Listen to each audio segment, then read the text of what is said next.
Apocalipse, capítulo 5. O livro e o cordeiro. Na mão direita daquele que estava sentado no trono, eu vi um livro em forma de rolo. Estava escrito dos dois lados e selado com 7 selos. Vi também um anjo forte que perguntava bem alto: quem é digno de quebrar os selos e abrir o livro? Mas não havia ninguém nem no céu, nem na terra, nem debaixo da terra que pudesse abrir o livro e ver o que lá estava escrito. Eu chorava muito porque não se podia achar ninguém que fosse digno de abrir o livro ou de ver o que lá estava escrito. Então um dos líderes me disse: não chore. Olhe, o leão da tribo de Judá, o famoso descendente do rei Davi, conseguiu a vitória e pode quebrar os 7 selos e abrir o livro. Então vi um cordeiro de pé no meio do trono, rodeado pelos 4 seres vivos e pelos líderes. Parecia que o cordeiro havia sido oferecido em sacrifício. Ele tinha 7 chifres e 7 olhos, que são os 7 Espíritos de Deus que foram enviados ao mundo inteiro. O cordeiro foi e pegou o livro da mão direita daquele que estava sentado no trono. Quando ele fez isso, os 4 seres vivos e os 24 líderes caíram de joelhos diante dele. Cada um tinha nas mãos uma harpa e algumas taças de ouro cheias de incenso, que são as orações do povo de Deus. Eles cantavam esta nova canção: Tu és digno de pegar o livro e de quebrar os selos, pois foste morto na cruz e por meio da tua morte compraste para Deus pessoas de todas as tribos, línguas, nações e raças. Tu fizeste com que essas pessoas fossem um reino de sacerdotes que servem ao nosso Deus, e elas governarão o mundo inteiro. Olhei outra vez e ouvi muitos anjos, milhões e milhões deles. Estavam de pé em volta do trono dos 4 seres vivos e dos líderes, e cantavam com voz forte: O cordeiro que foi morto é digno de receber poder, riqueza, sabedoria e força, honra, glória e louvor. Então ouvi todas as criaturas que há no céu, na terra, debaixo da terra e no mar, isto é, todas as criaturas do universo que cantavam: Ao que está sentado no trono e ao cordeiro pertencem o louvor, a honra, a glória e o poder para todos sempre. Os 4 seres respondiam: Amém. E os líderes caíram de joelhos e o adoraram.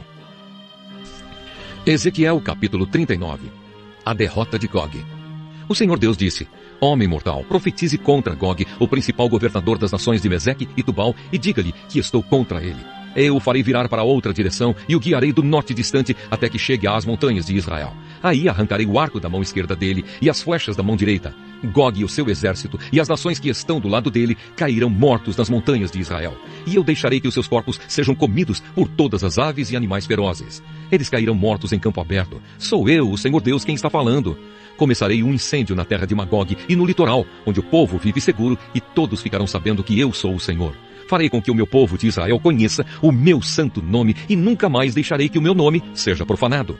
Então as nações ficarão sabendo que eu, o Senhor, sou o Deus santo de Israel. O Senhor Deus disse: O dia do qual eu falei vai chegar mesmo. O povo que vive nas cidades de Israel sairá e ajuntará as armas abandonadas para fazer fogo com elas. E durante 7 anos acenderão fogo com os escudos, arcos, flechas, porretes e lanças. Não terão de ajuntar lenha nos campos, nem de cortar árvores na floresta, pois terão as armas abandonadas para queimar. Eles roubarão e tirarão as coisas daqueles que os roubaram e tiraram as suas coisas. O Senhor Deus está falando. O sepultamento de Gog. O Senhor disse: Quando tudo isso acontecer, darei a Gog um lugar onde ele será sepultado em Israel, no Vale dos Viajantes, a leste do Mar Morto. Essa sepultura fará parar os que passarem por ali. Gog e todo o seu exército serão sepultados ali, e o vale será chamado de Vale do Exército de Gog. Os israelitas levarão 7 meses para sepultar todos os mortos e purificar de novo a terra. Todos na terra de Israel ajudarão a sepultá-los, e por causa disso receberão homenagens no dia da minha vitória. Sou eu, o Senhor Deus, quem está falando. Depois de passarem esses 7 meses, serão escolhidos homens encarregados de andarem pelo país, a fim de achar e sepultar os corpos que ficaram no chão. Assim eles deixarão a terra pura, andarão pelo país e toda vez que encontrarem um osso humano, porão um sinal ao lado até que os coveiros cheguem e sepultem o osso no vale do exército de Gog. Haverá ali perto uma cidade que terá o nome desse exército, e assim a terra ficará pura de novo.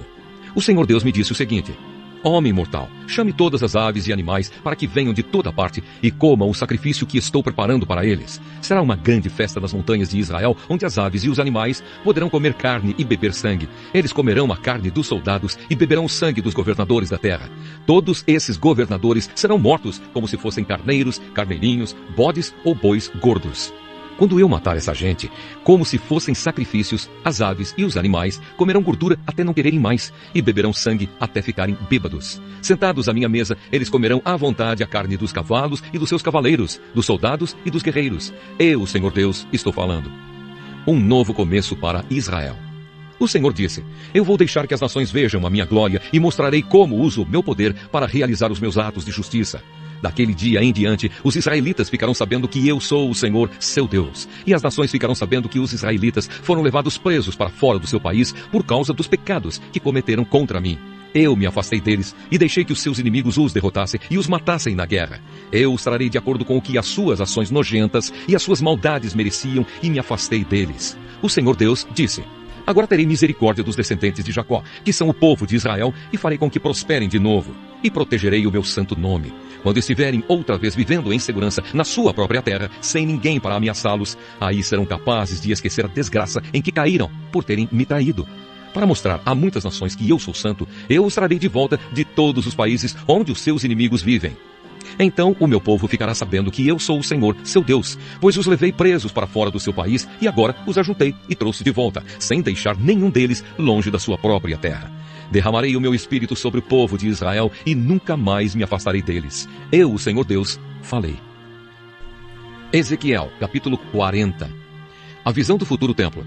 Ezequiel é levado a Jerusalém. O que vou contar aconteceu no dia 10 do ano novo, 25 anos depois de termos sido levados para o cativeiro e 14 anos depois que Jerusalém foi tomada. Naquele dia senti a presença poderosa do Senhor. Numa visão, Deus me levou à terra de Israel e me pôs numa montanha muito alta. Na minha frente vi um grupo de prédios que parecia uma cidade. Ele me levou mais para perto e vi um homem que parecia de bronze. Ele estava de pé, junto ao lado do portão, e segurava uma fita de medir, feita de linho, e uma vara de medir. Ele me disse: homem mortal, olhe bem. Escute com cuidado e preste bem atenção em tudo o que lhe vou mostrar, pois você foi trazido aqui por causa disso. Vá contar ao povo de Israel tudo o que você está vendo. O portão do leste. Vi um templo que era cercado por uma muralha. O homem pegou a vara de medir, que tinha 3 metros de comprimento, e mediu a muralha. A altura era de 3 metros e a grossura também. Então ele foi até o portão do lado leste e subiu a escadaria. No alto mediu a entrada, tinha 3 metros de extensão. Adiante havia uma passagem com 3 salas de cada lado. Cada uma das salas era quadrada e media 3 metros de cada lado, e as paredes entre elas tinham 2,5 metros. Depois das salas, havia uma passagem de 3 metros de comprimento que dava para um salão que ficava em frente do templo. Ele mediu esse salão e notou que tinha 4 metros de extensão. O salão estava ligado com o portão que ficava mais perto do templo e no seu fim, as paredes tinham 1 metro de grossura. Essas salas de cada lado da passagem eram todas do mesmo tamanho e as paredes entre elas eram todas da mesma grossura. Em seguida, o homem mediu a largura da passagem do portão e era de 6,5 metros. E o espaço entre os portões, quando abertos, era de 5 metros. Em frente de cada uma das salas havia uma mureta, que tinha 0,5 metro de altura e 0,5 metro de grossura. Essas salas tinham 3 metros de cada lado. Depois o homem mediu a distância da parede dos fundos de uma sala até a parede dos fundos da sala do outro lado da passagem, e deu 12,5 metros. O salão da extremidade dava num pátio. Ele mediu o salão e viu que tinha 10 metros de largura. O comprimento total da passagem, de fora da porta até a parede mais distante, na última sala, era de 25 metros. Havia pequenas janelas nas paredes de fora de todas as salas, e também nas paredes de dentro. Figuras de palmeiras estavam gravadas nas paredes de dentro, que davam para a passagem. O pátio exterior. Em seguida, o homem me levou ao pátio de fora. Havia 30 salas encostadas na parede de fora, e na frente delas havia uma área calçada de pedras, em volta de todo o pátio. O pátio de fora ficava mais baixo do que o pátio de dentro. Havia um portão em nível mais alto que dava para o pátio de dentro. O homem mediu a distância entre os 2 portões e era de 50 metros. O portão do norte. Depois o homem mediu o portão do norte que dava para o pátio de fora. As 3 salas de cada lado da passagem, as paredes que ficavam entre elas e também o salão tinham as mesmas medidas do portão do lado leste. O comprimento total era de 25 metros e a largura 12,5 metros. O salão, as janelas e as figuras das palmeiras gravadas eram iguais aos do portão do lado leste. Havia uma escada de 7 degraus que ia até o portão. E o salão estava no fim, de frente para o pátio. Do outro lado do pátio desse portão do norte, havia uma entrada que dava para o pátio de dentro, igual à do lado leste. O homem mediu a distância entre esses 2 portões e deu 50 metros. O portão do sul. Depois o homem me levou para o lado sul e lá vi outro portão. Ele o mediu e era do mesmo tamanho que os outros. Nas salas desse portão havia janelas, exatamente como nos outros. O comprimento total era de 25 metros e a largura 12,5 metros. Havia uma escada de 7 degraus que ia até o portão, e o seu salão também estava no fim, de frente para o pátio. Figuras de palmeiras estavam gravadas nas paredes de dentro que davam para a passagem. Aqui também havia um portão que dava para o pátio de dentro. O homem mediu e a distância até esse segundo portão era de 50 metros. O pátio de dentro, o portão do sul. O homem me levou pelo portão do sul até o pátio de dentro. Ele mediu o portão e era do mesmo tamanho que os outros. As suas salas, o seu salão e as suas paredes de dentro eram iguais aos dos outros portões. Nas salas desse portão também havia janelas. O comprimento total era de 25 metros e a largura 12 metros e meio. Havia um salão que dava para o pátio de fora, e por toda a passagem havia figuras de palmeiras gravadas nas paredes. Havia uma escada de 8 degraus que ia até esse portão. O pátio de dentro, o portão do leste. O homem me levou pelo portão do lado leste até o pátio de dentro. Ele mediu o portão e era do mesmo tamanho que os outros. As suas salas, o seu salão e as suas paredes de dentro tinham as mesmas medidas que os outros portões. Havia janelas em toda a volta e também no salão. O comprimento total era de 25 metros e a largura 12 metros e meio. O salão dava para o pátio de fora, e por toda a passagem havia figuras de palmeiras gravadas nas paredes. Havia uma escada de 8 degraus que ia até esse portão. O pátio de dentro, o portão do norte. Então o homem me levou até o portão do norte. Ele o mediu e era do mesmo tamanho que os outros. Esse portão também tinha salas, paredes inteiras e enfeitadas, um salão e janelas em toda a volta. O comprimento total era de 25 metros e a largura 12 metros e meio. O salão dava para o pátio de fora e por toda a passagem havia figuras de palmeiras gravadas nas paredes. Havia uma escada de 8 degraus que ia até esse portão. Os edifícios perto do portão do norte. No pátio de fora havia uma sala ligada com o portão de dentro. Essa sala dava para o salão que ficava em frente do pátio. Aí eram lavadas as partes dos animais que eram completamente queimados como sacrifícios.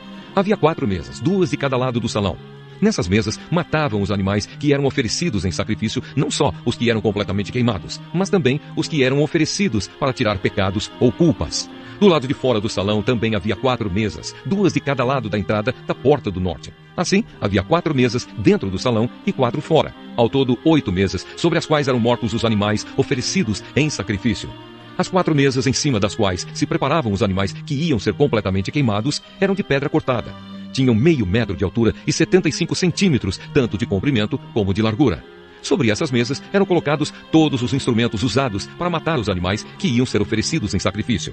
Em volta das mesas havia abas de 7 centímetros e meio de largura. A carne que ia ser oferecida em sacrifício era colocada em cima das mesas. Então ele me levou para o pátio de dentro, onde havia 2 salas. Uma, com frente para o sul, ficava ao lado do portão do norte. A outra, com frente para o norte, ficava ao lado do portão do sul. O homem me disse que a sala com frente para o sul era para os sacerdotes que trabalhavam no templo, e a sala com frente para o norte era para os sacerdotes que faziam o serviço do altar.